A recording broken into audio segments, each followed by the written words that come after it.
Hi! To set custom notification sound for each app on Samsung Galaxy A36, all you have to do is to open Settings. Now take a look at Notifications tab and here choose Advanced Settings.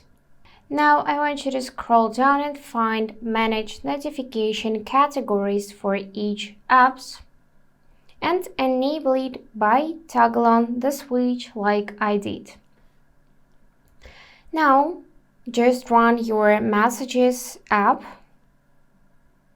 then tap on Profile icon in the upper right corner and choose Message Settings.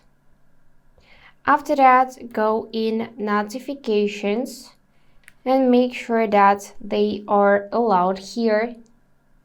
Then go in Notification Categories, tap on Incoming Messages, go in Sound, and now you can set different sound for your incoming messages. So we can pick, for example, this one, Magic Blip, and adjust its volume.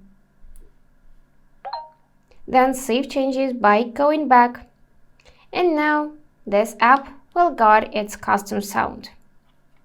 That's it for today.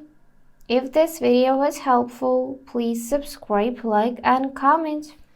And I wish you all the best. Bye bye.